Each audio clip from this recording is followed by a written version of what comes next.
ప్రియమైన దేవుని కుమారులారా, కుమార్తెలారా, మీ అందరికీ యేసుక్రీస్తు ప్రభు వారి నామంలో వందనాలు చెల్లిస్తున్నాము.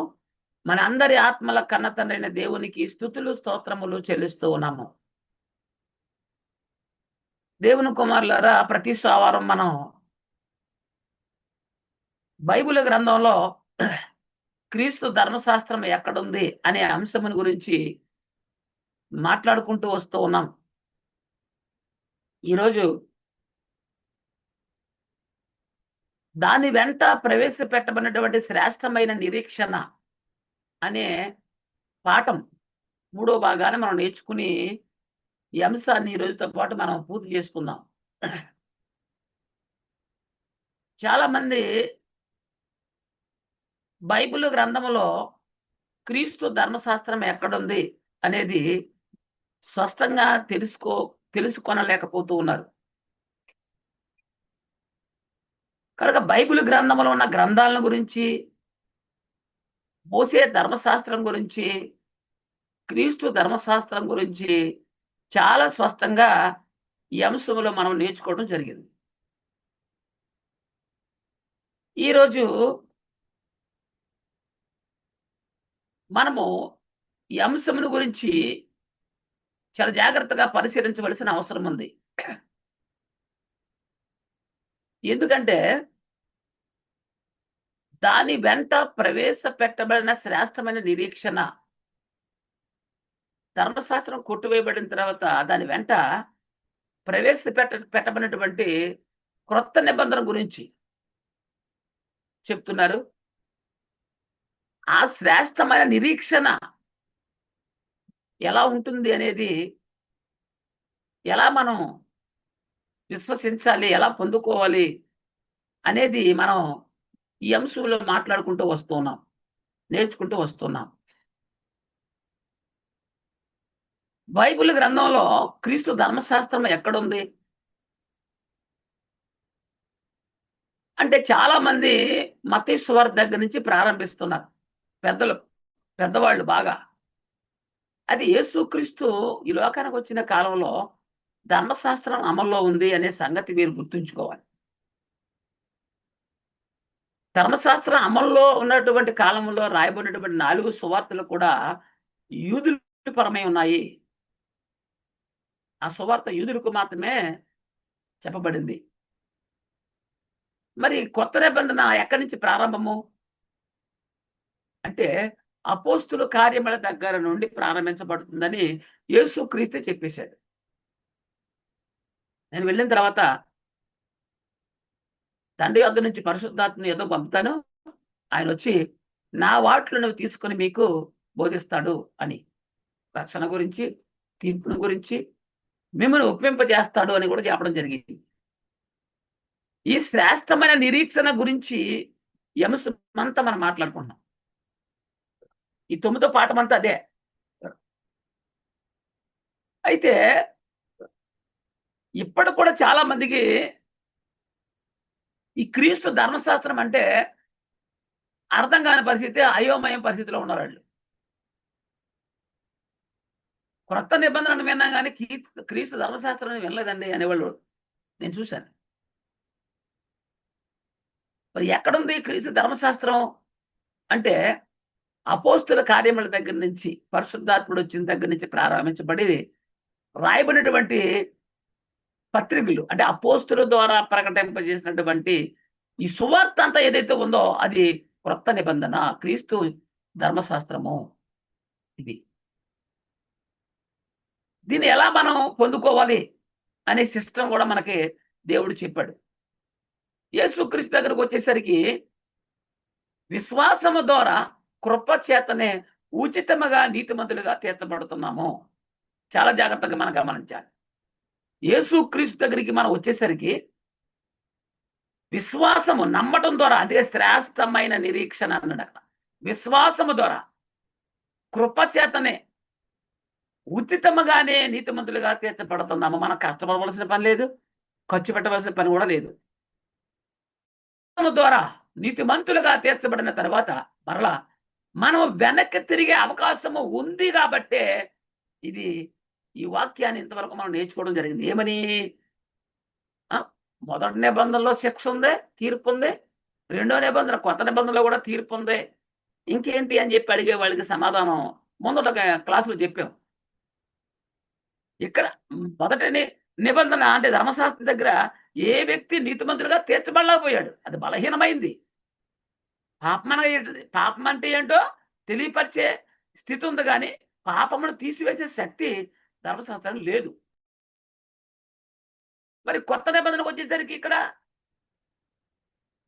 క్రీస్తు యొద్దకొచ్చేసరికి కేవలం విశ్వాసం ద్వారా కృప చేతనే ఉచితంగానే నీతిమంతులుగా తీర్చబడిపోతున్నారు. తీర్చబడిన తర్వాత కూడా పడిపోయే స్థితి ఉంది, అవకాశం ఉంది. రక్షణ పొందుకున్న తర్వాత మరలా తప్పిపోతే అట్టివారికి శిక్ష. రక్షణ పొందుకున్నావు, వచ్చేసింది, రక్షణ వచ్చేసింది నీకు.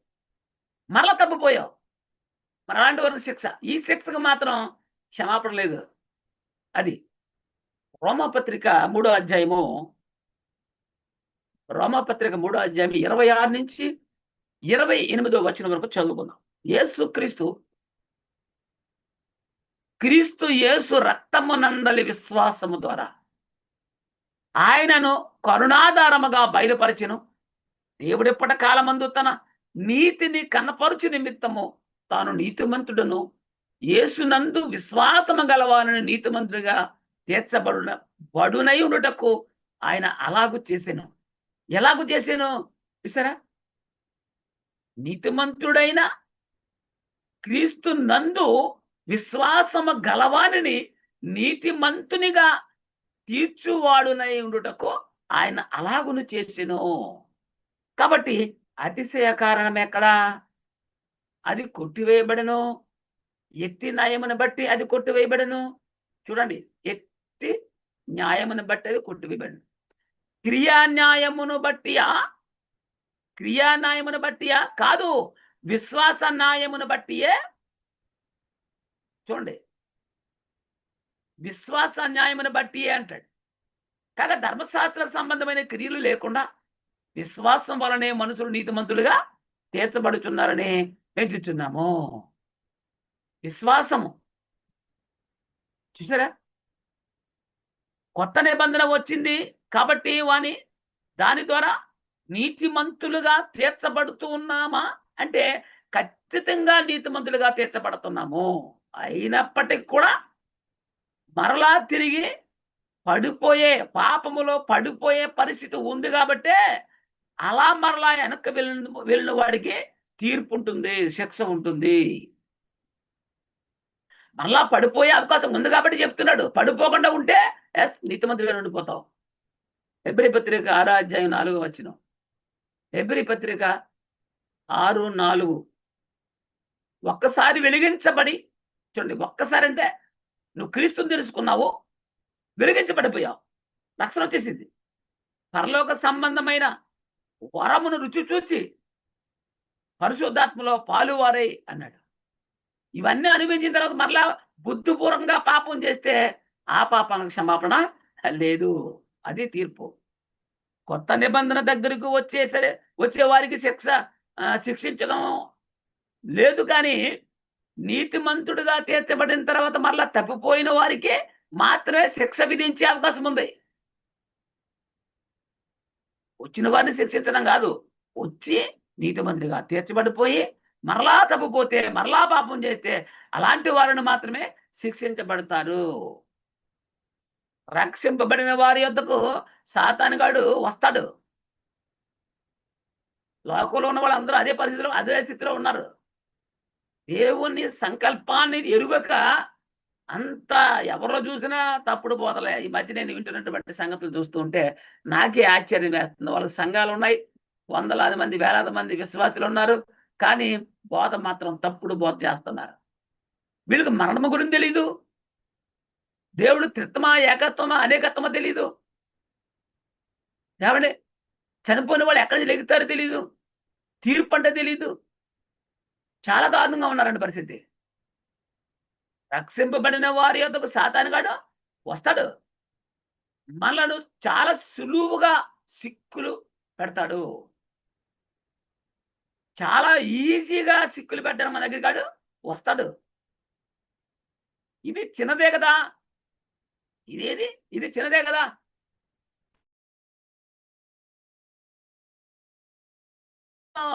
ప్రేరేపిస్తాడు.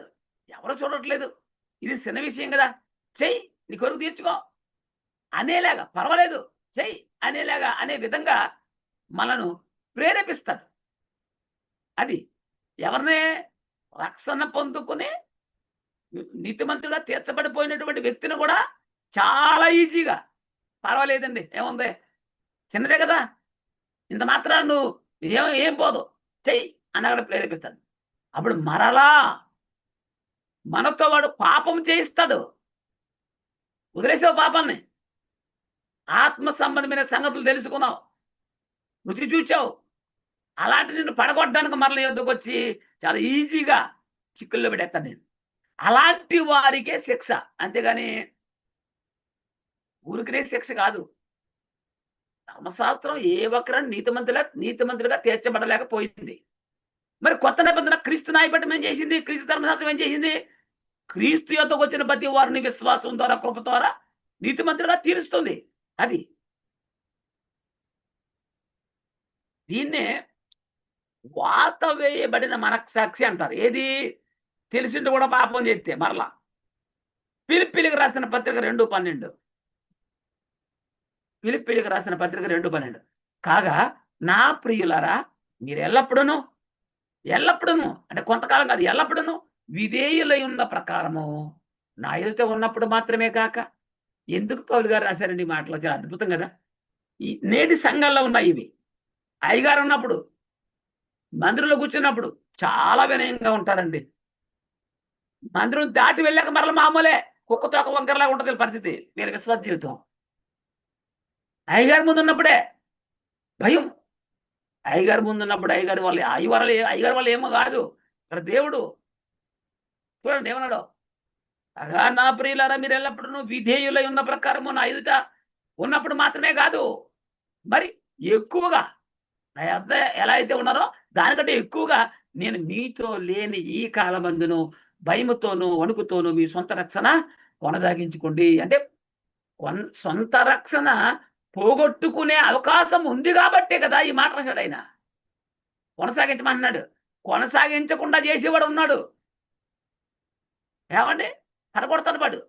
కాబట్టి మరీ భయముతో, వణుకుతో అంటున్నాడు. భయము వణుకుతోనంట. అసలు భయం ఉందా మనకి? వాక్యం అంటే భయం లేదు. ఒక చిన్నవాడు చెప్తుంటే అది కరెక్ట్ అయినా, అది సర్వసత్యమైనా, ఈడు చిన్నవాడు ఈడు చెప్తే మనం వినాలా? దేవుడు పైరూపాన్ని చూడడు నాన్న. ఏం చూస్తాడు? హృదయాన్ని చూస్తాడు. ఆలోచన చేయండి. మీ సొంత రక్షణ కొనసాగించాలి. ఈ రక్షణ ఎవరిది అంటే మనది. మనది. కాబట్టి ఈ రక్షణ కొనసాగించుకోవాల్సిన అవసరం కూడా మన బాధ్యత మన మీద ఉంది తెలుసా? రక్షణ ఎవరి నుండి కాపాడుకోవాలి? ఎవరిని కాపాడుకోవాలి? వచ్చింది క్రీస్తు నుండి. కాపాడుకోవలసింది అపవాది నుండి. వాడు మన పక్కనే ఉంటాడు. పర్లేదు. ఏసేయ్, తాగేయ్, తినేయ్, వెళ్ళు. ఇలాగా మన మైండ్ సెట్‌ని వీక్ చేస్తాడు.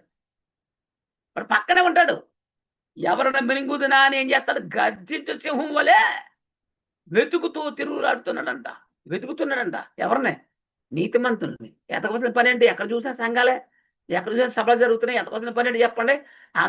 ఈ సభల్లోకి, సంఘంలోకి, మందిలోకి వెళ్ళిన అందరూ కూడా నీతిమంతులు కాదు. ఎందుకంటే వెతుకుతున్నాడు వాడు. అది. అపోస్తుల కార్యాలు 20వ అధ్యాయము 29, 30 వచనాలు. నేను వెళ్ళిపోయిన తర్వాత పౌలంటాడు, నేను వెళ్ళిపోయిన తర్వాత క్రూరమైన తోడేళ్ళు మీలో ప్రవేశించునని నాకు తెలియను. చూడండి. అంటే రక్షణ సువార్తను ప్రకటించాడు. వారు రక్షణ పొందుకున్నారు. విశ్వాసం ద్వారా నీతిమంతులుగా తీర్చబడ్డారు. వెళ్ళిన తర్వాత క్రూరమైన తోడేళ్ళు అంటే కనికరం ఉండదు ఇంకెళ్ళకి. వాళ్ళు చెప్పే అబద్ధాన్ని చాలా ధైర్యంగా చెప్తారు. నమ్మే విధంగా చెప్తారు వాళ్ళు. క్రూరమైన తోడేలు మీలో ప్రవేశించనని నాకు తెలియను. వాళ్ళు ఎలాంటి వాళ్ళంట? మందని కనికరింపరంట. మందనే కనికరింపడు. పాపం పరలోకం వెళ్తా ఈ అనవసరం కది. మరియు శిష్యులను తన వెంట ఈడ్చుకొని పోవాలని, ఎలాగా? నీతిమంతులుగా తీర్చబడినటువంటి వారిని, పరలోక రాజ్యవాసులుగా ఉన్న వారిని తనతో ఈడ్చుకుని పోవాలని వంకర మాటలు పలుకు మనుషులు మీలోనే బయట నుంచి రారమ్మా, మీలోనే ఉంటారు. ఎవరు వీళ్ళు? నిదానమైన తిన్న మాటలు చెప్పరు, వంకర మాటలు అంటే కల్పితాలు. తర్వాత నోటికి ఏదొస్తే అదే చెప్పడం, శరీర సంబంధమైన వాటిని చెప్పడం, ఇలాంటివి చేస్తారు వాళ్ళు. కాబట్టి దేవుడు ఏం చెప్తున్నాడు? పరిశుద్ధాత్ముడి ద్వారా పౌలు గారు చెప్పేస్తున్నాడు కదా చాలా స్పష్టంగా. మీరు ఎక్కడి నుంచో బయట నుంచి రారు, మీలోనే బయలుదేరతారన్నాడు. సంఘంలోంచి బయలుదేరతారంట. ఆడు ఏది సత్యమో తెలియదు వాడికి. బైబిల్ పట్టేసుకుంటాడు, సంఘం పెట్టేసుకుంటాడు బ్యాగ్. విశ్వాసాలు 2 రకాలు. శరీర సంబంధమైన విశ్వాసం ఉంది, ఆత్మరక్షణ సంబంధమైన విశ్వాసం ఉంది. వీడేం చేపు శరీర సంబంధమైన రక్షణ చేపిస్తాడు, విశ్వాసం చేపిస్తాడు. అది మనకు అవసరం లేదు రా అబ్బాయిని బైబిల్ చెప్తుంది, పరిశుద్ధాత్ముడు చెప్తున్నాడు. ఏమండి? వంకర మాటలు పలికి మనుషులు మీలోనే బయలుదేరారు, జాగ్రత్త. ఆ కాలంలో చెప్పేశాడు. ప్రకటన గ్రంథం 2వ అధ్యాయము 25, 26. ప్రకటన గ్రంథం 2వ అధ్యాయము 25, 26. నేను వచ్చు వరకు, చూడండి, యేసుక్రీస్తు వచ్చు వరకు, రెండోసారి వచ్చే వరకు మీకు కలిగి ఉన్న దాన్ని గట్టిగా పట్టుకోండి. ఏదైతే రక్షణ పొందుకున్నావో, ఏదైతే నీతిమంతులుగా తీర్చబడ్డావో, అది ఆ రక్షణ గట్టిగా పట్టుకోవాలి. అంటే జారిపోయే అవకాశం ఉందా? గట్టిగా పట్టుకోమని చెప్తున్నాడంటే ఉంది. నేను నా తండ్రి వలన అధికారం పొందినట్టు జయించుచు అంతం వరకు నా క్రియలు జాగ్రత్తగా చేయవని. ఎవరికే? అంతం వరకు నువ్వు బతుకుంటే, లేదా నీ మరణదినం వరకు నీవు జాగ్రత్తగా క్రీస్తు క్రియలు జాగ్రత్తగా చేయువానికి అన్నాడు. జనుల మీద అధికారము ఇచ్చేది అని చెప్తున్నాడు. నీ రక్షణ నీవు అంతం వరకు కాపాడుకోవాలి. ఒకటి రెండు రకాల అర్థాలు ఉన్నాయి. ఒకటి లోకాంతం, క్రీస్తు 2వ రాకడ. 2 మనంతం, మన మరణ దినం. మనము మరణ దినం వరకు కూడా ఈ రక్షణ కాపాడుకోవాలి. ఏదో పొందేసుకుందాంలే అని వెళ్ళిపోతే కుదరదు. పొందుకున్న రక్షణ పోయే అవకాశం ఉంది. కాబట్టి కాపాడుకోమని చెప్తున్నాడు, గట్టిగా పట్టుకోమని చెప్తున్నాడు. ఏమండి? ప్రకటన 2:19. ప్రకటన గ్రంథం 2:19. నీ క్రియలను, నీ ప్రేమను, నీ విశ్వాసమును, నీ పరిచయను, నీ సహనమును నేను ఎరుగుదును. చూసారా? తెలియవనుకుంటారు. చాలా క్రియలు దేవునికి ఇష్టమైన క్రియ అయితే పర్లేదు. శరీర సంబంధమైనవా, నటిస్తున్నావా, జీవిస్తున్నావా, ఆలోచన చేయి. నీ క్రియలు, నీ ప్రేమను, నీ విశ్వాసమును, నీ పరిచయను, నీ సహనమును ఎరుగుదును. నీ మొదటి క్రియల కన్నా నీ కడపటి క్రియలు అబ్బో మరి ఎక్కువైనవని ఎరుగుదును. చూసారా? అంటే మొదటి క్రియలు కంటే కడపడు ఇంకా ప్రమాదకరంగా ఉన్నాయంట. మరీ ఎక్కువైనవని. ఇంకెందుకు మార్పు నీలో? ప్రకటన 3వ అధ్యాయం 2:3 అంటాడు, నీ క్రియలు నా దేవుని ఎదుట సంపూర్ణమైనవిగా నాకు కనబడలేదంటాడు. నువ్వు రక్షణ పొందుకున్నామంటే నీ క్రియలు, నీ మాట, నీ చూపు, నీ ఆలోచన, నీ నడవడిక, నీ సమస్తములో మార్పు రావాలి. అవి సంపూర్ణంగా నాకు కనబడలేదంటాడు. కనుక జాగరూకుడవై సావనయున్న మిగిలిన వాటిని బలపరచుమంటాడు. ఆలోచన చేయండి. నీవెలాగో ఉపదేశం పొందితువో, ఎలాగో వింటువో జ్ఞాపకము చేసుకొని, నువ్వు ఎలాగ ఉపదేశిస్తున్నావు, ఎలా వింటున్నావు నువ్వు, దాన్ని ఒకసారి జ్ఞాపకం చేసుకొని దానిని గైకొనుచు. ప్రసంగాలు అందరూ చెప్తాము, ప్రసంగాలు అందరూ వింటారు. ఎంత సర్వసత్యాన్ని చెప్పినా చెప్పేవాడు గై కొనాలి. గై కొనకపోతే ఆ సుఖం లేదు వారికి కూడా. తను వినేవారు కూడా, వినేసావమ్మా చాలా బాగా చెప్పారని వెళ్ళిపోతే కుదురుతుందా? విన్నవారు కూడా గై కొనుచు ఏం చేయాలి? మారు మనసు పొందుము. ప్రకటించిన వాడు మారు మనసు పొందాలి, రక్షణ కాపాడుకోవాలి. విన్నవాడు మారు మనసు పొందుము. నీవు జాగరకుడవై ఉండిన యెడల, ఏమన్నాడు?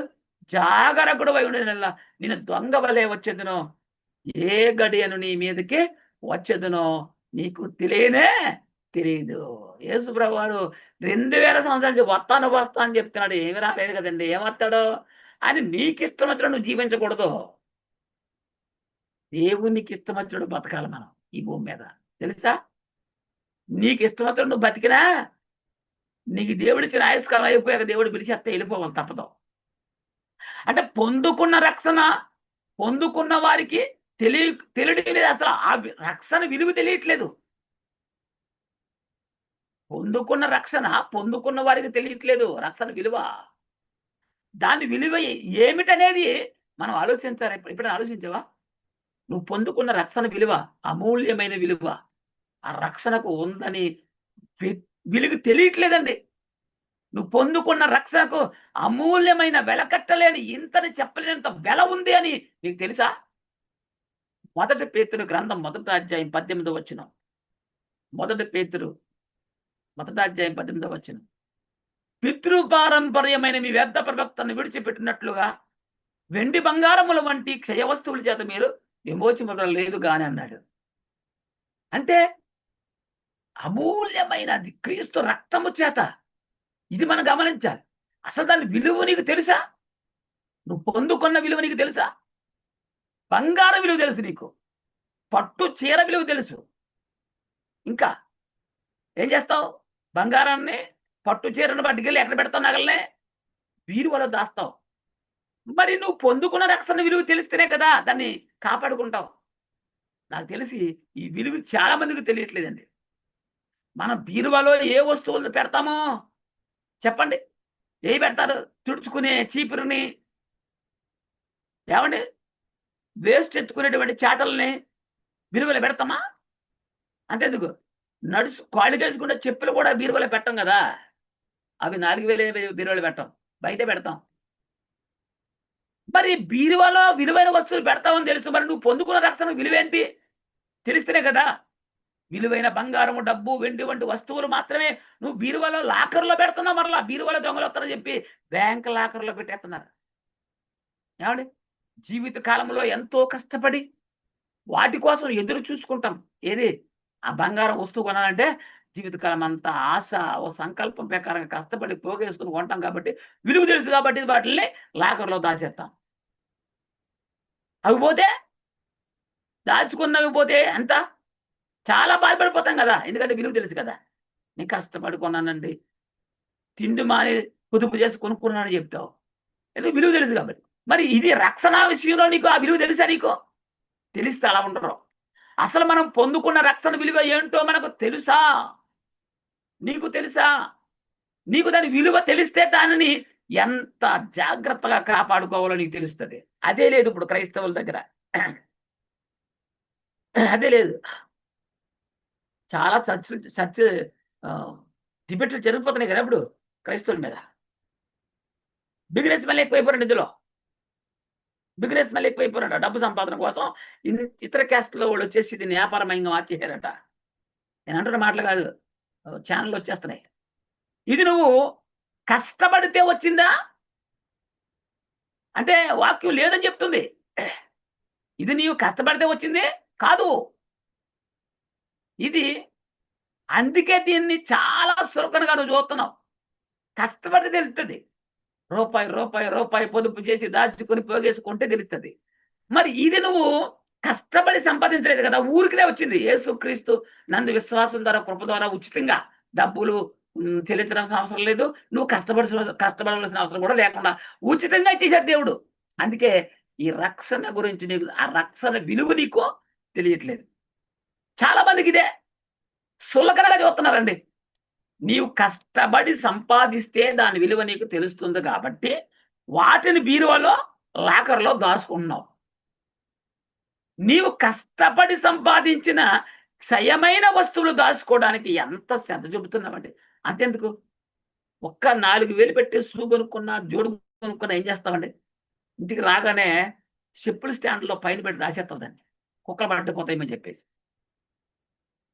విలువ నీకు తెలుసు కనుక నువ్వు పొందుకున్న రక్షణ విలువ నీకు తెలియట్లేదు కాబట్టి చాలా తేలిగ్గా సులకనగా చూస్తున్నావు. కానీ నీవు క్షయమైన వాడవు కావు. ఎవరో క్షయమైన వాడవు నువ్వు కాదు. నేను నా అనే ఆత్మ క్షయమైనది కాదు. అది అక్షయమైంది. దానికి మరణం లేదు. దానికి ముగింపు లేదు. దానికి అంతం లేదు. ఎందుకంటే అది ఆషామాషీది కాదు. దేవుడి నుంచి వచ్చింది విడిపోయి. తెలుసా? దేవుడిగా ఉండి విడిపోయినటువంటి ఆత్మలం కదా మనందరమును. ఇది అక్షయమైనటువంటిది. క్షయమైంది కాదు.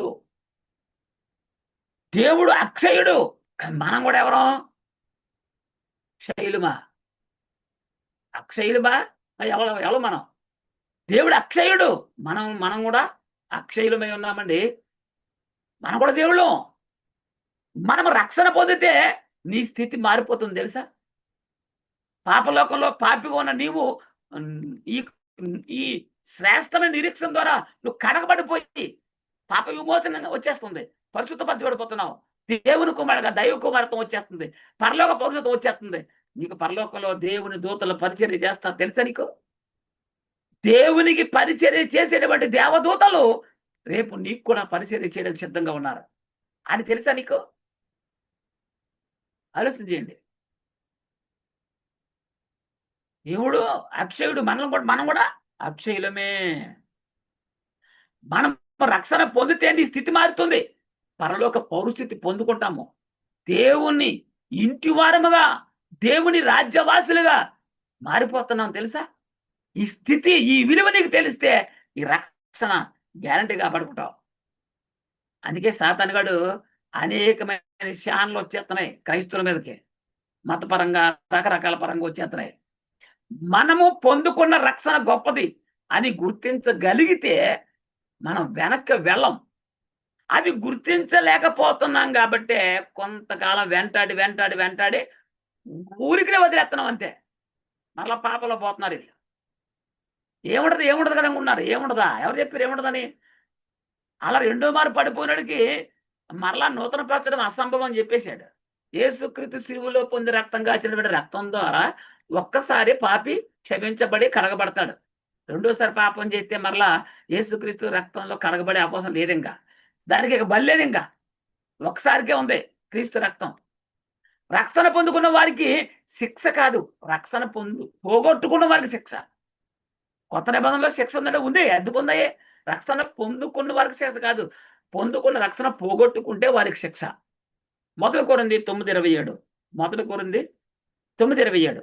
గాలిని కొట్టినట్టు నేను మాట్లాడట్లేదు కానీ ఒకవేళ ఇతరులకు ప్రకటించిన తర్వాత నేను భ్రష్టునైపోదునేమో అని నా శరీరమును నలగొట్టి దాన్ని లోపరుచుకొనుచున్నాను. పౌలు గారు ఇతరులని రక్షణ బాబు చెప్తున్నాడు, రక్షిస్తున్నాడు, అన్ని బాగానే ఉంది. ఒకవేళ నేను కానీ నన్ను పడిచుకోకుండా, నా శరీరాన్ని పడిచుకోకుండా, నా శరీర క్రియలు చంపకుండా ఉంటే నేను మరలా పాపినైపోతానేమో, భ్రష్టునైపోతానని చెప్పేసి ఆయన చేశాడట. నా శరీరమును నలగొట్టి దానిని లోపరుచుకొనుచున్నాను. ఎవరి శరీరాన్ని వారు ఏం చేయాలి? లోపరుచుకోవాలి. లోపరుచుకొని ఎవడు అపవాదనేవాడు. పొందిన రక్షణ పోయే అవకాశం ఉంది. శరీరానికి కోరికలు పుట్టించేవాడు ఎవరో అపవాదిగాడు. రక్షణ పొందుకున్న వాడికి కూడా కోరికలు పుట్టించేస్తాడు వీడు. నీతిమంతుడిగా తీర్చబడి అనుభవం కలిగిన వ్యక్తికి కూడా కోరికలు పుట్టించేస్తాడు. చాలా జాగ్రత్తగా ఉండాలి. ఆత్మ చేత శరీర క్రియలు చంపాలి. ఈ శరీరము ప్రకృతి నుండి వచ్చింది కాబట్టి ప్రకృతిలో ఉన్న వాటిని కోరుకుంటది. కాబట్టి ఆత్మ నియమముతో శరీర క్రియలను చంపాలి. పౌలు గారు అంటున్నాడు, నేను ప్రకటించిన తర్వాత భ్రష్టునైపోతే అంటున్నాడు. అన్ని తెలిసి పెట్టేస్తున్నాడు. కాబట్టి తను తానేం చేస్తున్నాడు? శరీరాన్ని నలగొట్టుకుని లోపరుచుకుంటున్నాడు. అనగా రక్షణ పొందిన తర్వాత తప్పిపోయేవాడు అని అర్థం. రక్షణ పొందినవాడే కదా బోధిస్తాడు, ప్రకటిస్తాడు.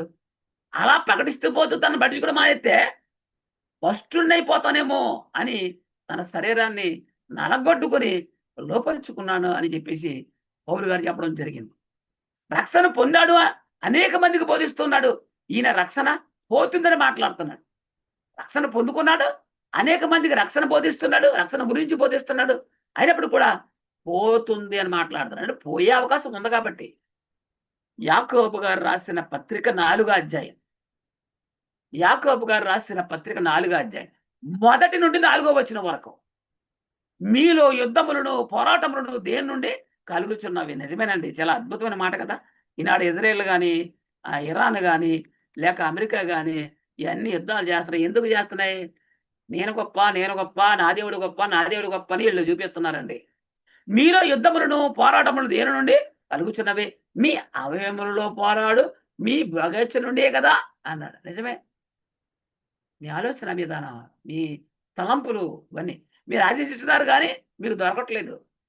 ఆశ చేయుదురు, మత్సరపడుదురు గానీ సంపాదించుకొనలేరు. కొట్లాడుదురు, యుద్ధములు చేయుదురు గానీ దేవుణ్ణి అడుగనందున మీకేమి దొరకదు. ఎవరిని అడగాలి? దేవుణ్ణి అడగాలి. దేవుడు ఇవ్వాలి. మీరడిగినను మీ భోగముల నిమిత్తము వినియోగపరచుటకై దురుద్దేశముతో అడుగుదురు గనుక మీకేమీ దొరకట్లేదు. దురుద్దేశంతో అడగకూడదండి. వ్యభిచారులారా ఈ లోక స్నేహం దేవునితో వైరమని మీరు అడగరా? చూడాలి. కాబట్టి ఎవడు ఈ లోకముతో స్నేహము చేయగోరునో వాడు దేవునికి శత్రువు. అంతెందుకు ఎవడు శత్రువు దేవునికి అంటే లోకముతో స్నేహము చేయగా గోరువాడు. ఎప్పటికీ రక్షణ పొందుకున్నావో లోకానికి నీకు సంబంధం లేదు. ఇంకా వాక్యానుసారంగా ఉండాలి. ఏమండి? ఫిబ్రవరి పత్రిక 6వ అధ్యాయము 4, 5, 6 వచనాలు మనం చూడగలిగితే ఒక్కసారి వెలిగించబడి పరలోక సంబంధమైన వరములు రుచి చూచి పరిశుద్ధాత్మలో పాలువారై దేవుని దివ్య వాక్యమును రాబో యుగ సంబంధమైన శక్తుల ప్రభావం అనుభవించిన తర్వాత తప్పిపోయిన వారు, ఇది అన్నీ తెలుసుండి తప్పిపోయిన వారి గురించి చెప్తున్నాడు. తమ విషయములో దేవుని కుమారుని మరలా సిరివేయిచు బాహాటముగా ఆయనను అవమానపరుచున్నారు కనుక మారు మనసు పొందినట్లు అట్టి వారిని మరలా నూతన పరచుట అసంభవము. మరి ఎవరు నూతన పరుస్తున్నారంటే ఒక్కసారే నేను నూతన పరుస్తున్నాడు క్రీస్తు రక్తం ద్వారా. రెండోసారి మరలా పాపం చేసి నేను నూతన పరచాలంటే అది అసాధ్యం లేదు. అలాంటి రక్షణ లేదు. మరలా పాపం చేసి మరలా నూతన పరిచే అలాంటి రక్షణ లేదనే విషయాన్ని గమనించు. రక్షణ పడిన వాడికి శిక్ష కాదు, రక్షణ పోగొట్టుకున్న వాడికి శిక్ష. మనం పొందుకున్న రక్షణ విలువ మనకంటే బాగా దాని విలువ ఎవరికి తెలిసి చెప్పండి? మనం పొందుకున్న యొక్క రక్షణ విలువ మనకంటే బాగా ఎవరికి తెలుసు? అపవాదికి తెలుసు. అది ఎంత కరెక్ట్ అయిందో, ఎంత పర్ఫెక్ట్ అయిందో, ఎంత విలువైందో, అది ఎక్కడి నుంచి ఎలా వచ్చిందో, ఎలా అనేది వాడికి బాగా తెలుసు. ఎందుకంటే వాడు ఎక్కడి నుంచి వచ్చాడు? నరకములో నుండే వచ్చాడు వాడు. కాబట్టి రక్షణ విలువ వాడికి ఎక్కువగా తెలుసు. వాడికి బాగా తెలుసు. అలాంటి రక్షణ పోగొట్టి మరలా తన వెంట ఈడ్చుకు వెళ్ళాలనే ఆ ప్రయత్నం చేస్తున్నాడు. మనకు ఉన్న రక్షణ విలువ వాడికి తెలుసు కాబట్టే మన రక్షణ దొంగిలించాలని వాడు చూస్తూ ఉన్నాడు. అపవాదిని వాడు దొంగిలించేది డబ్బు, ధనం, బంగారం, వెండి ఇవి కావు. రక్షణ దొంగిలిస్తున్నాడు వాడు. మనం ముందు రక్షణ విలువ తెలుసుకోవాలి. వీరికి పాప క్షమాపణ అంటే తెలియదండి. రక్షణ విలువ తెలియదండి. పాప క్షమాపణ తెలియదండి. రక్షణ ఆత్మకు అని మనం తెలుసుకోవాలి. చాలా మంది ఇప్పుడు కూడా రక్షణ అంటే శరీరాన్ని అనుకుంటున్నారు వాళ్ళు. ఈ స్వచ్ఛస్థాలలో ఏమండి ఈ ప్రవచనాలు, దర్శనాలు ఇవన్నీ ఈ లోకంలో బిజినెస్ అయిపోయింది కదా! రక్షణ దేనికి? ఆత్మకు అని మనం తెలుసుకోవాలి. హెబ్రీ పత్రిక 12 అధ్యాయం 16 వచనం. హెబ్రీ 12:16 ఒక్క పూట కూటి కొరకు తన జ్యేష్ఠత్వ పక్కును ఇంటికి పెద్ద కొడుకు ఒక పూట కూటి కొరకు ఆకలి, ఒక పూట ఆకలి కడుపు కోసం. ఆ పూటకు తీసిన మరుసటి పూట మరలా ఆకలే ఈ కడుపుకి. ఏమండి? అలాంటి ఒక పూట కూటి కోసం దేన్ని అమ్మేసుకున్నాడు? ఏదో బంగారం, ఇల్లు, ఆస్తులు కాదు. నేను పెద్ద కుమారుడు అనేటువంటి హక్కుని అమ్మేసుకున్నాడు. తమ్ముడు పెద్దోడు జ్యేష్ఠత్వం అయిపోయాడు అలాగన్నమాట. అలాంటి యాసావు వంటి భ్రష్టుడైనను వ్యభిచారి అయిన నువ్వు ఉండునేమో అని జాగ్రత్తగా చూసుకోండి. నువ్వు రక్షణ పొందుకున్నావని అనుకుంటున్నావు కానీ చూడు, కేవలం పొట్టకుట్టు కోసం, ఓ పూట కుట్టు కోసం జ్యేష్ఠత్వాన్ని అమ్మేసుకున్నాడు. దేవుడిచ్చినటువంటి గొప్ప భాగ్యాన్ని. భ్రష్టుడైపోయాడు. వారిని భ్రష్టుడిగాను వ్యభిచారిగా పోలుస్తున్నాడు. హెబ్రీ పత్రిక 12 అధ్యాయం 17 వచనం చూస్తే యాసవు ఆ తర్వాత ఆశీర్వాదం పొందగోరి కన్నీళ్లు విడిచిచ్చు. అక్కడ జరిగింది కాబట్టే ఆశీర్వాదాలన్నీ యాకోబు పట్టిపోయాడు. వెళ్ళాడు దొరికాయా? లేదు. దానికోసం శ్రద్ధతో వెతికినను మారు మనసు అవకాశం దొరకక బడనని మెరుగుదురు అంటాడు. ఇంక మారు మనసు పొందే అవకాశం లేదింక. ఒక పూట కూటి కోసం జ్యేష్ఠత్వపు హక్కును యాసవు అమ్మేసుకున్నాడు. మరి నీ రక్షణ ఆత్మకైతే నువ్వు దేనికోసం ప్రయాసపడుతున్నావు? శరీరం కోసం కదా! ఎంతసేపు శరీర సంరక్షణ కోసమే నువ్వు ఆలోచిస్తున్నావు. ఆయనకు జ్యేష్ఠత్వ హక్కు యొక్క విలువ తెలీదు. తెలుసుంటే అమ్మేసుకునేవాడు కాదు. తెలుసుకున్న తర్వాత మరలా అవకాశం దొరకలేదు. లేదు అవకాశం. అలాగే రక్షణ పొందుకుని, పరిశుద్ధాత్మలో పాలు పొందుకుని, ఏమండి ఆత్మ సంబంధమైన వరములు రుచి చూసిన తర్వాత మరలా తప్పిపోతే, అలాంటి వాడికి మరలా మారు మనసు పొందే అవకాశం లేదు. వారికే శిక్ష. రక్షణ పొందుకున్న క్రైస్తవులు ఎక్కడికొచ్చారు? పరలోకములో ఉన్న దేవుని ఏమండి జ్యేష్ఠుల సంఘం మీదకొచ్చారు. తెలుసా? రక్షణ పొందుకున్నామంటే ఎక్కడికొచ్చావు? పరలోకమందున్న దేవుని జ్యేష్ఠుల సంఘం యొద్దకు వచ్చావు. హెబ్రీ పత్రిక 12 అధ్యాయం 22 నుంచి 25 దాకా చదువుతాం.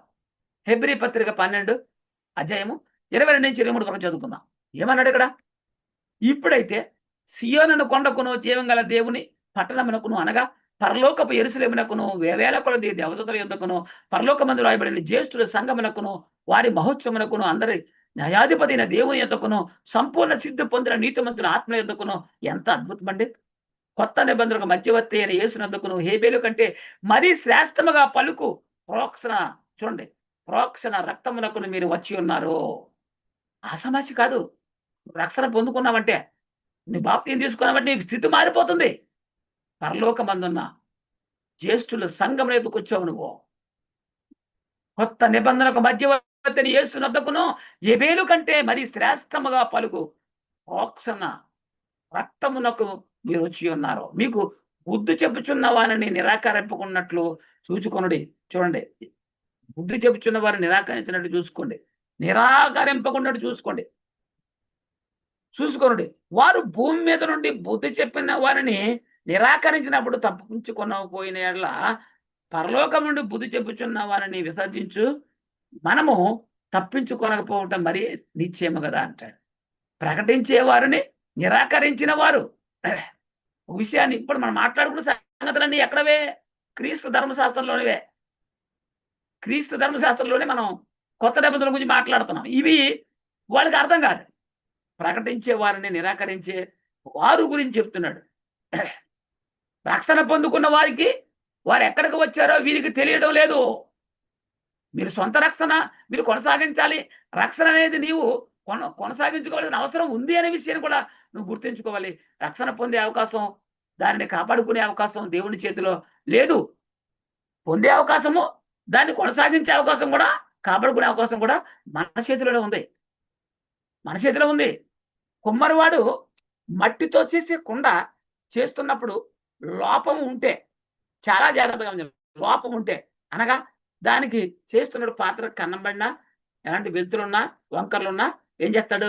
మరలా ఆ చెక్కను తిప్పేసి చక్ర మీద ఆ మట్టిని ముద్దగా పిసికేస్తాడు. పిసికేసి మరలా మెత్తన ముద్దగా చేసేసి మరొక పాత్ర తయారు చేస్తాడు. ఎందుకంటే లోపం ఉంది కాబట్టి ముందు దాన్ని ముద్దగా చేసి మరలా ఇంకో పాత్ర చేస్తాడు. కానీ అది ఆవలో కాలిపోయిన తర్వాత కుండ కన్నం పడింది అనుకోండి, దాన్ని మళ్ళీ ముద్ద అవుద్దా? అది ముద్ద అవుద్దా? అవే అవకాశం ఉంటుంది చెప్పండి. దాన్ని పెంట మీద మారేది. అది ఎందుకంటే ముద్దవ్వే అవకాశం ఉందా అంటే లేదు, అవదది. దానికి మరొక పాత్ర చేసే అవకాశం దానికి లేదు. కాబట్టి దాన్ని ఏం చేయాలి? పెంట మీద పడేస్తాడు. అది ఎందుకు పనికిరాదు. అలాగే రక్షణ పొందుకున్నావంటే మరలా ఆ రక్షణ కాపాడుకోవాలి. కాపాడుకుంటేనే నీకు లేదు. నువ్వు పోగొట్టుకున్నావంటే మరలా నీకు దానికి పొందుకునే అవకాశం లేదు. మరొక రూపం రావాలంటే కుమ్మరివాణి ఆ చక్రం మీద ఉన్నప్పుడు మాత్రమే లోపల ఉంటే సరి చేస్తాడు. నీలో ఉన్న పాపాలన్నీ క్రీస్తు రక్తంలో కడగబడాలంటే ఒకే ఒకసారి నీ జీవితంలో జరుగుతుంది. ప్రతి మాటికి జరగదు. కొన్ని సంఘాల్లో ఆదివారం నాడు వచ్చేసి, తండ్రి ప్రభువా ఇదిగో నా పాపాలు కడిగండి. సోమవారం నుంచి ఆదివారం దాకా ఎన్ని పాపాలు చేశారని ఒప్పేసుకుంటున్నానో కడిగండి అంటాడు. ఈడు వారం కడిగితే వారం కడుగుతావే నిన్ను యేసు రక్తంతో. నీ రక్తం గురించి తెలిస్తే అప్పుడు తెలుస్తది. జీవితంలో ఒక్కసారి మాత్రమే పాప క్షమాపణ ఉంటది. కుమ్మరివాని చేతిలో ఉన్న కుండ రూపంలో లోపం ఉంటే ఆ మెత్తగున్నప్పుడు ముద్దగా చేసి మరొక పాత్ర చేయగలుగుతాడు తప్ప, అది ఆమెలో కాల్చబడిపోయిన తర్వాత కన్నం పడినా లోపం ఉన్నా అది ఎందుకు పనికి రాకుండా నిరుపయోగంగా పెంట మీద పడవలసిందే. ఆలోచించండి. అలాగే ఒకసారి మరి వెలిగించబడి మరలా పాపం చేసిన వాడు మాత్రమే శిక్ష ఉంటుంది కొత్త నిబంధనకు వచ్చేసరికి. హెబ్రీ పత్రిక 10 అధ్యాయం 24 నుంచి చదువుకుందాం 37 దాకా. హెబ్రీ పత్రిక 10 అధ్యాయం 24 నుంచి 37 దాకా. కొందరు మానుకొనుచున్నట్టుగా సమాజముగా కూడుట మానక, చూడండి, కొందరు కొనుచున్నట్టుగా అంటే మానేస్తున్నారు వాళ్ళు. సమాజంగా కూడటం మానేస్తున్నారు. కానీ కూడటం మానక ఒకరినొకడు హెచ్చరించచ్చు అన్నాడు. క్రైస్తవులు అంటే ఆసామాసి కాదు. ప్రార్థన వరుసగా వచ్చేస్తే అబ్బో ఈయన రాలేనండి ఈ రోజున బతికించేస్తారు. అలాంటి చిన్న పొరపాట్ల వల్లే రక్షణ కోల్పోతారు. ఆ దినమున సమీపించడం మీరు చూసిన కొలది మరి ఎక్కువగా అలాగ చేయొచ్చు ప్రేమ చూపుటకును సత్కార్యములు చేయుటకును ఒకరినొకడు పురుగొల్పవలనని ఆలోచింతము. నువ్వు దేవుని వాక్యాన్ని వింటుండాలి. వాక్యానుసారంగా నువ్వు జీవిస్తూ ఉండాలి. పురుగొలుపుకు ఉండాలి ఒకరికొకరు. మనం సత్యమును గూర్చి అనుభవ జ్ఞానం పొందిన తర్వాత బుద్ధిపూర్వకంగా పాపం చేసిన యెడల పాపములకు బలియక ఆలోచన చేయండి. యేసు ప్రభువారు బలిగా అర్పించబడ్డాడు కదా! నీ పాపాలు ఒకసారి కడుగుతాడు అంతే. ఏటి మనం సత్యాన్ని గూర్చి అనుభవ జ్ఞానం పొందేసుకొని తర్వాత కూడా బుద్ధిపూర్వకంగా తెలిసుండి పాపం చేసేస్తే పాపాలను కడగడానికి ఇక బలి ఉండదంట. గానీ ఏముంటది? న్యాయపు తీర్పునకు భయముతో ఎదురు చూచుటయో. న్యాయపు తీర్పు భయముతో ఎదురు చూచుట మళ్ళా జడ్జిమెంట్ ఏముండదు ఇంకా. తీక్షణమైనటువంటి ఆ నరకంలోకి వెళ్ళిపోవాలి అంతే. విరోధులను దహించబోవు తీక్షణమైన అగ్నియు ఇకను ఉండును. అంతే. తీక్షణమైన అగ్ని నరకానికి వెళ్ళిపోతాం అంతే. ఆలోచన చేయండి. ఎవడైనాను మోసే ధర్మశాస్త్రం నిరాకరించిన యెడల ఇద్దరు ముగ్గురు సాక్షుల మాట మీద నిరాకరింపకుండా వారిని చంపించుదురు. ఇద్దరు ముగ్గురు సాక్షులు పెట్టుకుని అతన్ని చంపిస్తారట.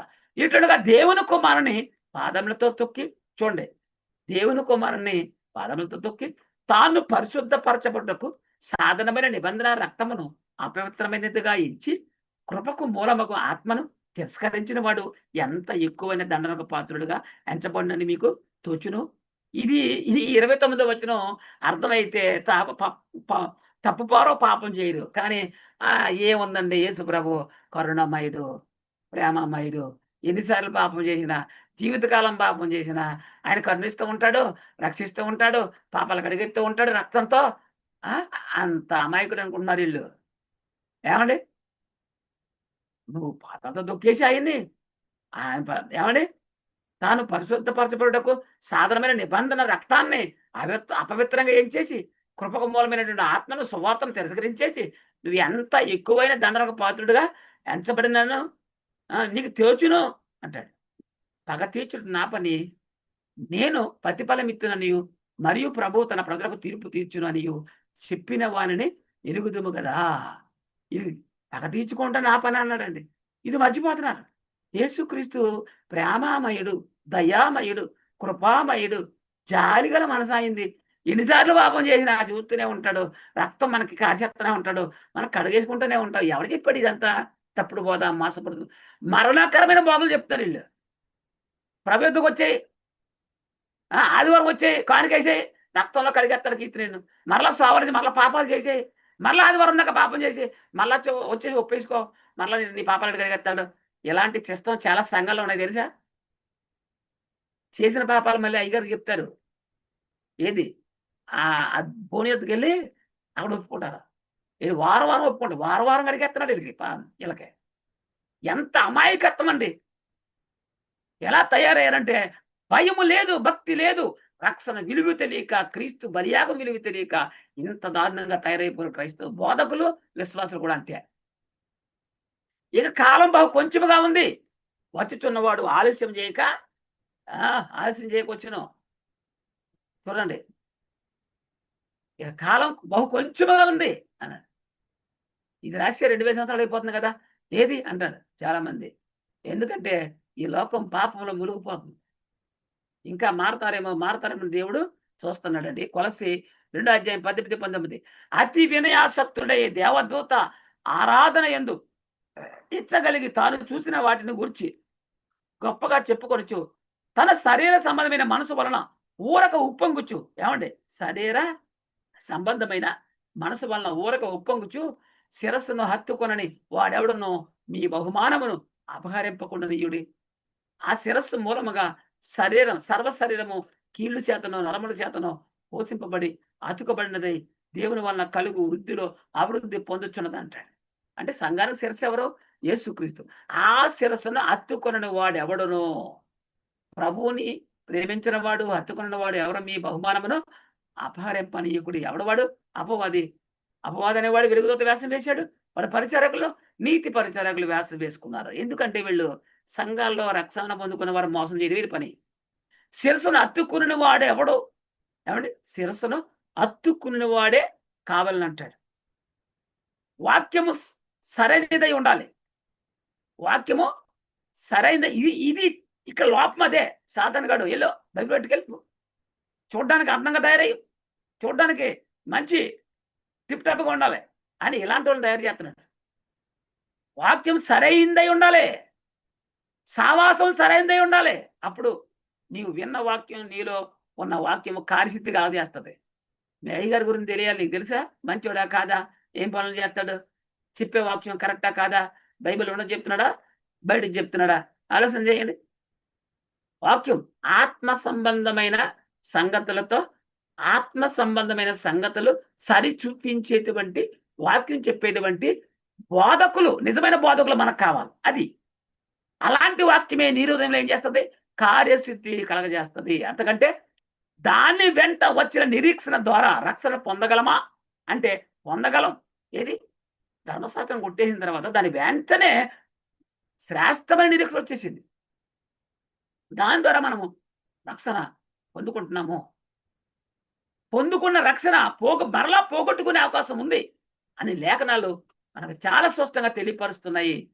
2 పేతురు 2:19-22 వరకు చూస్తే తామే భ్రష్టత్వమునకు దాసులై ఉండి, వాళ్ళంట పాపానికి దాసులై ఉన్నారంట. భ్రష్టత్వమునకు దాసులై ఉండి అట్టి వారికి స్వాతంత్రం నిత్తుమని వాళ్ళే పాపులై ఉండి పాపములో ఉన్న వారికి స్వతంత్రం ఇస్తాను, విడుదల చేస్తామని చెప్పుదురు.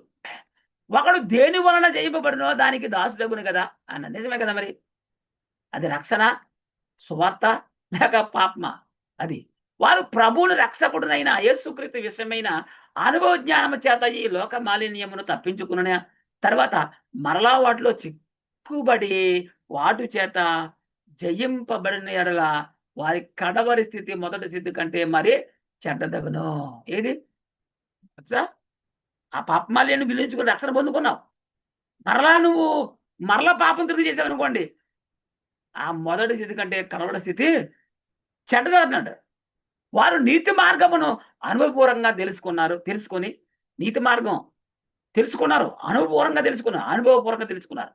తమకు అప్పగించబడిన పరిశుద్ధమైన ఆజ్ఞ నుండి, ఏదైతే వారికి పరిశుద్ధమైన ఆజ్ఞ అప్పగించబడిందో ఆ ఆజ్ఞ నుండి తొలగపోవట కంటే ఆ మార్గము అనుభవపూర్వకంగా తెలియక ఉండుటే వారికి మేలు. లేదా తెలుసుకోకపోవడమే మేలా, రక్షణ పొందకపోవడమే మేలా అంటే ఎలాంటి వాళ్ళకి? మనకు కాదు ఇది. ఒక్కసారి రక్షణ పొంది పరిశుద్ధాత్మ వరం రుచి చూచి మరలా పాపం చేసిన వాళ్ళ విషయంలో అలాగా అనుభవపూర్వకంగా తెలుసుకోనుకుంటే ఏ మేలు. ఎందుకు మేలు అంటే వాడికి అవకాశం ఉంటుంది. వాడు రక్షణ పొందేసుకున్నాడు, అవకాశం పోయింది. మరలా పాపం చేశాడు, మరలా రక్షణ పొందుకునే అవకాశం లేదు, నూతనపరచబడే అవకాశం లేదు. కాబట్టి అలా అనుభవపూర్వకంగా తెలియక ఉండుటేనే వారికి మేలు. ఈ చివరిలోనైనా తెలుసుకుంటే రక్షణ పొందుకునే అవకాశం ఉండుండేది. ఆ అవకాశం కోల్పోతున్నాడు. కాబట్టి అనుభవపూర్వకంగా అలా తెలుసుకోనుకుంటే వానికి మేలు అన్నాడు. అంటే మొత్తాన్ని తెలుసుకోవద్దని కాదు అక్కడ. ఎందుకు చెప్పాడంటే తెలుసుకున్నవాడు మరలా పడిపోతే వాడికి మళ్ళీ నూతన పరచబడే అవకాశం లేదు. తెలుసుకోకుండా ఉండిపోతే ఆడు చివరి దినాల్లోనైనా తెలుసుకుంటే కడుక్కోవడానికి అవకాశం ఉంది అక్కడ. అది ఆ ఒక్క ఛాన్స్ పోయే అవకాశం ఉంది కాబట్టి అలా అనుభవరంగా తెలుసుకోకుండా ఉండుంటే ఆడికి ఆ చివరి దినాల్లో అయినా అవకాశం ఉంటుందని చెప్తున్నాడనమాట. అది కుక్క తన వాంతికి తిరిగినట్టు. కుక్క ఏం చేద్ది, అబ్బో కడుపారా తినేస్తుంది. తిని మళ్ళీ ఏం చేద్దా కక్కేస్తుంది. కక్కి మళ్ళీ ఏం చేద్దా కక్కిందని మళ్ళీ తినేస్తుంది. నువ్వు పాపాన్ని విసర్జించావు, మరలా పాపం చేస్తే ఎట్లా చెప్పండి? అందుకే అలాంటి వాళ్ళని కుక్కతో పోల్చాడు. కుక్క వాంతికి తిరిగినట్టు నువ్వు కడుగబడిన పంది బురదలో దొరుటకు మలినట్టును అను నిజమైన సామెత చొప్పున వీరికి సంభవించింది. పందిని గడికేశారంట. పంది స్వభావం అలాంటిదే. ఎంత బాగా గడిగేసిన మళ్ళా బురదలో తొలెత్తది. అలాగే మరి కుక్క కక్కిసి మరలా దాన్ని తిరిగి తినేస్తుంది. ఇలాంటి బుద్ధితో పోలుస్తున్నాడు అలాంటి వాళ్ళని. కాబట్టి వారు అనుభవపూర్వకంగా తెలుసుకోకుండా ఉండడమే వారికి మేలు. తెలుసుకోకుండా ఉంటే యమకాలంలో తెలుసుకుని మరలా పడిపోతే నీకు మరలా నేను నూతన పరచబడే అవకాశం లేదు. అలా తెలుసుకోకుండా ఉంటే నీ జీవితకాలంలో ఏదో ఒక చివరిలోనైనా నీకు అవకాశం ఉండుండేదని ఆ మాట వాడడం జరిగింది. నీవు తెలుసుకొనక ఉండుట మేలు అంటున్నాడు. ఎందుకంటే వాడికి ఒక ఛాన్స్ ఉంటుంది కాబట్టి ఒకవేళ తెలుసుకుని తప్పిపోతే ఇక శిక్ష ఉంటుంది, రక్షణ పొందే ఛాన్స్ లేదు. కాబట్టి కొత్త నిబంధన ద్వారా శిక్ష ఉందా అంటే ఉంది. ఎవరికి ఉంది? రక్షణ పొందుకున్నవాడు కాదు, పొందుకున్న రక్షణ పోగొట్టుకున్నాడు. కానీ పొందిన తర్వాత మరలా తప్పిపోతే అలాంటి యాకోబు పత్రిక 5 అంటాడు. యాకోబు పత్రిక 5:19-20 నా సహోదరులారా, మీరు తొలగిపోయినప్పుడు మరి ఒకడు అతనిని సత్యమునకు మళ్లించిన యెడల పాపిని వాని తప్పు మార్గము నుండి మళ్లించువాడు మరణం నుండి అనేక పాపములను కప్పివేయనని తాను తెలుసుకోవాలని అంటాడు. సత్యానికి వచ్చి సత్యములో ఉంటూ ఉన్నవారు వీరు. అది మరి యోధా పత్రికలో మొదటి అధ్యాయం 22, యోధా పత్రిక మొదటి అధ్యాయం 22, సందేహపడు వారి మీద కనికరము చూపుడి. సందేహపడి వారి మీద కనికరం చూపుడు అంటాడు. సహోదరులారా, ఒకడు ఏ తప్పిదములోనైనాను చిక్కుకున్న యెడల ఆత్మ సంబంధులైన మీలో ప్రతివాడు తానును శోధించబడునేమో అని తన విషయమే చూసుకొనుచు సాత్వికమైన మనసుతో అట్టివారిని మంచి దారికి తీసుకొని రావాలంట. ధర్మశాస్త్రం వల్ల ఎవడో నీతిమంతుడుగా తీర్చబడలేదు కనుక దాన్ని కొట్టివేశాడు క్రీస్తు వచ్చి. కొత్త నిబంధనలో ఉన్నవారు కూడా నరకానికి వెళ్ళే పరిస్థితి ఉందా అంటే అది ఎలా ఉంది? రక్షణ పొందుకున్నాక నరకానికి వెళ్తారా? పొందుకున్న రక్షణ పోగొట్టుకున్నాక వెళ్తారు. అది తేడా. నీతిమంతుడిగా తీర్చబడి మరలా పాపం చేసిన వారు ఎక్కడికి వెళ్తారండి? నరకానికి వెళ్తారు. మరి పొందుకున్న రక్షణ పోగొట్టుకునే అవకాశం ఉందా అంటే ఉందిగా. అపోస్తులైన పౌలు గారి ద్వారా చెప్పడం జరిగింది. అలాగే మనం పొందుకున్న రక్షణ గట్టిగా పెట్టుకోవాలి. అది ఏదో పునాకి అమాసకి వెళ్ళిపోయి ఎప్పుడో తీసుకున్న రక్షణ అంటే కుదురుతారా? ఆలోచన చేయండి. అందుకే బైబిల్ గ్రంథంలో క్రీస్తు ధర్మశాస్త్రం ఎక్కడుంది అని అంటే ఎక్కడుంది? ఈ అంశం అంతా ఈ పాఠాలన్నీ వింటే అర్థమవుతాయి. బైబిల్ గ్రంథంలో ఎన్ని గ్రంథాలు ఉన్నాయో అందులో మిగిలిన పుస్తకాలు పద్య భాగాలు ఉన్నాయి. ఇంత డీటెయిల్స్ చెప్పాము మనం. పాత నిబంధన ఎక్కడ దాకా ఉంది, చరిత్ర పుస్తకాలు ఎక్కడ దాకా ఉన్నాయి అనేది చాలా వివరంగా చెప్పడం జరిగింది. పంచకాండాలు మోసే రాశారు, 5 గ్రంథాలు, అవే ధర్మశాస్త్ర గ్రంథాలు. మిగిలినవి దేవుని ప్రజలు అంటే ధర్మశాస్త్రం కలిగిన ప్రజలు జీవించిన జీవిత విధానాన్ని తెలియపరిచేటువంటి చరిత్ర పుస్తకాలు ఎక్కడ దాకా ఉన్నాయి? యోహాను సువార్త దాకా ఉన్నాయి. ధర్మశాస్త్రం అమల్లో ఉన్నటువంటి కాలం దాకా ఉంది ఆ చరిత్ర మొత్తం.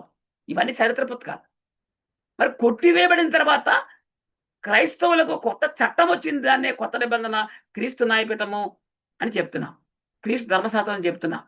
కాబట్టి అది ఎక్కడి నుంచి ప్రారంభించబడింది బైబిల్ గ్రంథంలో అంటే అపోస్తుల కార్యముల దగ్గర నుంచి పరిశుద్ధాత్ముడు వచ్చిన తర్వాత ఆ అపోస్తుల ద్వారా ప్రకటన చేసినటువంటి సువార్త ఏదైతే ఉందో అదే కొత్త నిబంధన. ఆ కొత్త నిబంధన గురించే మరీ శ్రేష్టమైన నిరీక్షణ దాని వెంట ప్రవేశపెట్టబడింది అన్నాం కదా. అదే మాటలు మనం ఇప్పటిదాకా నేర్చుకున్నామో ఇవి క్రైస్తవులకు సంఘానికి అవసరమైనవి. కనుక బైబిల్ గ్రంథంలో క్రీస్తు ధర్మశాస్త్రం ఎక్కడుంది? బైబిల్ గ్రంథంలో క్రీస్తు న్యాయపీఠం ఎక్కడుంది? న్యాయపీఠం అంటే ఏంటి? క్రీస్తు యేసే ముఖ్యమైన మొలవై ఉండగా అపోస్తులు ప్రవక్తలు వేసిన పునాదే క్రీస్తు న్యాయపీఠం. అంటే ఆ పరిశుద్ధాత్ముడు వస్తే పరిశుద్ధాత్మ శక్తిని పొందుకున్నటువంటి అపోస్తులు ఏదైతే గ్రంథాలు రాశారో ఆ పత్రికలు అవి అవి కొత్త నిబంధన. కనుక బైబిల్ గ్రంథంలో క్రీస్తు ధర్మశాస్త్రం ఎక్కడుంది అంటే అపోస్తుల కార్యముల దగ్గర నుంచి అది ప్రారంభించబడింది. ప్రకటన గ్రంథం వరకు ఉన్నటువంటి పుస్తకాలు అన్ని కూడా క్రీస్తు ధర్మశాస్త్రం, క్రీస్తు న్యాయపీఠము, క్రొత్త నిబంధన అని పిలువబడుతుంది. కనుక మీలో డౌట్ రావచ్చు. బైబిల్‌లో కొత్త నిబంధన అని రాయబడింది గదా! మత్తయి సువార్త ప్రారంభం ఉంది గదా! అని. కానీ మీరు ఆలోచన చేయండి. ధర్మశాస్త్రము ఎప్పటి వరకు అమల్లో ఉంది? అంటే క్రీస్తు సిలువలో దాన్ని కొట్టేసే వరకు కూడా అమల్లో ఉంది. కాబట్టి క్రీస్తు ధర్మశాస్త్రం కొట్టేయడానికి వచ్చాడు కాబట్టి, కొట్టేసేంత వరకు జరిగినటువంటి ఏదైతే ఆ చరిత్రలు, సువార్తలు 4 ఉన్నాయో అవి కూడా ధర్మశాస్త్రము కలిగిన ప్రజలు జీవించి ఉన్నటువంటి జీవిత విధానాన్ని తెలియపరిచేటువంటి చరిత్ర పుస్తకాలే ఈ 4 సువార్తలు కూడా. అందుకే అక్కడ యేసుక్రీస్తు కూడా ఏమన్నాడు? ఆయన చేసిన యేసుక్రీస్తు శరీరధారుడిగా ఉన్నప్పుడు చేసిన బోధ ఎవరికి? యూదులకు మాత్రమే. ఇజ్రాయేలుకి మాత్రమే. అన్యులకు కాదు. పోనీ క్రైస్తవులకంటే అప్పుడు క్రైస్తవులు లేరు గదా! క్రైస్తవులు ఎప్పుడొచ్చారు? ఇలాంటి నార్మల్ విషయాలు కూడా తెలియకుండానే చాలామంది బోధకులు సంఘాల్లో ఉన్నారు. నేను విమర్శించాలని కాదు. నేను చెప్పిన మాటలు సత్యమైతే బోధ మార్చుకోండి. మీరు మారండి. సంఘాలు మార్చండి. అందరూ పరలోకానికి వెళ్దాము. పరలోకంలో చేరదాము. అలాంటి స్థితిని కల్పించడానికే యునైటెడ్ బైబిల్ అకాడమీ ఉంది. ఈ యునైటెడ్ బైబిల్ అకాడమీ ద్వారా ఈ సర్వలోకానికి దేవుని యొక్క సర్వసత్యాన్ని వినిపింపజేస్తున్నాము. అలాంటి ధన్యత, అలాంటి కృప మాకు అనుగ్రహించినందుకు మా ఆత్మీయ తండ్రి గారి ద్వారా అంటే డాక్టర్ ఎన్ రంగారావు గారి ద్వారా మాకు లభించింది. వారికి ఇంకా దేవుడు ఆరోగ్యం ఇవ్వాలి. ఇంకా అనేకమైనటువంటి మంచి కొత్త నూతనమైనటువంటి ప్రసంగాలు బయటికి తీయాలి. క్రైస్తవులకు మరి ఆత్ ఆత్మీయంగా వాళ్ళు బలపరచడానికి ఇలాంటి సంగతులు ఎన్నో ఇంకా రావాలని, ఇలాంటి అవకాశం దేవుడు మాకు అందించినందుకు, వారిని మాకు చూపించినందుకు కూడా దేవునికి అనేక మార్లు ఇంకా మా జీవితకాలం అంతా కూడా ఆయన్ని గణపరుస్తూనే ఉంటాము. ఈ మాటలో ఈ వాక్యాన్ని విన్న ప్రతి ఒక్క వ్యక్తి హృదయంలో కూడా నాటి నీరుగట్టి ఫలింపులోనికి తెచ్చునుగాక. అందరికీ వందనాలు.